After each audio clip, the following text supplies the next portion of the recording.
How's it going, guys? We have a medium difficulty question for Gastro. A 19-year-old man, he has no past medical history, comes in for a routine physical. He's got no physical symptoms. Laboratory studies show hemoglobin of 11 should be 13 to 17.5 in males, non-menstruating women, 12 to 17.5 menstruating women. MCV 76 should be 80 to 100, so he has a microcytic anemia here. He eats varied diet with plenty of red meat, so we're telling you his iron consumption is normal. There's no family history of autoimmune disorders. We want to be thinking about things like celiac disease because when you get flattening / blunting of the intestinal villi, it's a high yield cause of iron deficiency anemia in USMLE, but we're trying to tell you at least superficially to start that it's probably not celiac either. Fecal occult blood test is positive, slightly unusual, in fact, very unusual in someone who's 19, okay, because when you have fecal occult blood positive, you'd be usually looking at an elderly patient who has malignancy, so that could be a possibility here. Inflammatory markers are negative. Okay, so pushes us against IBD, inflammatory bowel disease, but it's not mandatory. You could be outside of an acute flare where you could have, in theory, markers negative.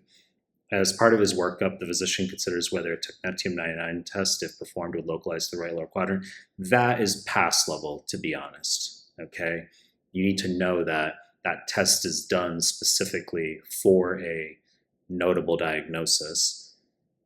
If this intuition is correct, which the following best explain the patient's hematologic findings? Choice A, abnormal migration of ventral bud is wrong.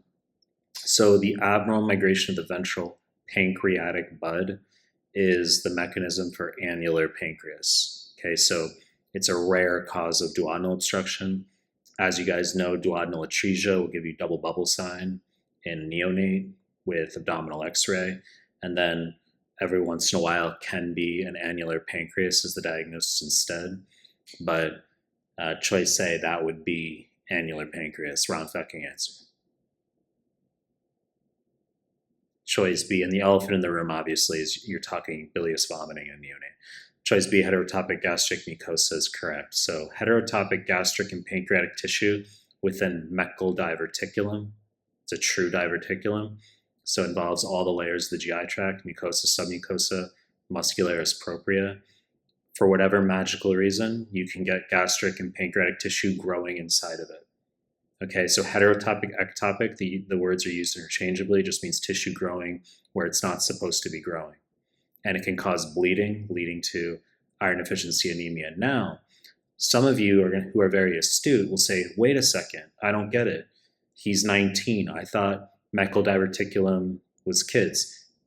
There's an NBME question where it's a 19-year-old. Okay, so the notion of rule of twos where age 2 is the predominance, it's fucking wrong for USMLE. Okay, so the traditional rule of twos would also include 2 types of heterotopic tissue within 2 feet of the ileocecal valve. Okay, so it's usually right lower quadrant. In fact, it will be right lower quadrant, but it's a remnant of the vital duct. So it's an embryologic remnant. And if you do a technetium-99 scan, that's called a Meckel scan, where it will localize to the right lower quadrant, Meckel diverticulum. Incidental finding, you don't have to manage it unless it's causing iron deficiency anemia. Then you could do elective laparoscopic surgery. So let's just whip through the final ones here. Inflammation within a false diverticulum, me being an asshole, because clearly it's a true diverticulum, not a false diverticulum.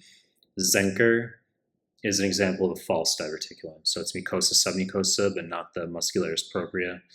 But that's going to be your classically middle-aged dude who's obese, who has gurgling with swallowing, halitosis, regurgitation of undigested food. You can do contrast swallow showing you the false diverticulum. They want you to know that the outpouching is adjacent to the cricopharyngeus muscle. Increased oropharyngeal pressure is a risk factor. And 2CK3 diverticulectomy is the treatment. Round fucking answer.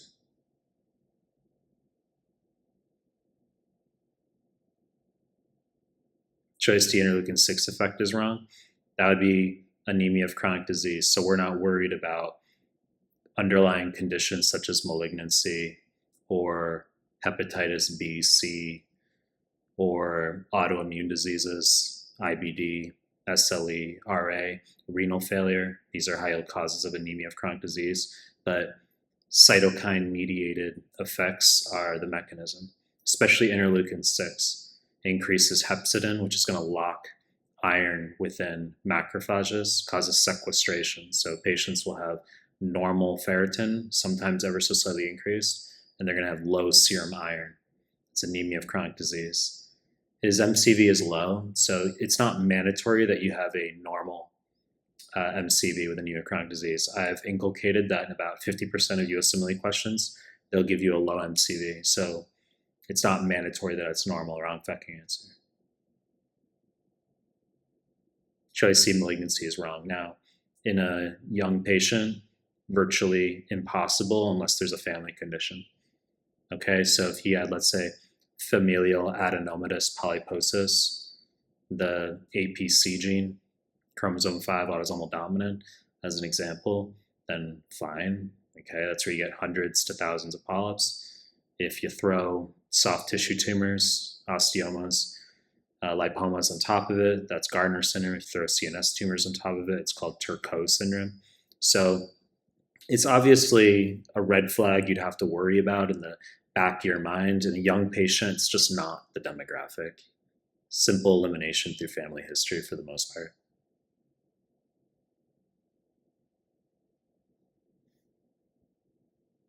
Wrong fucking answer.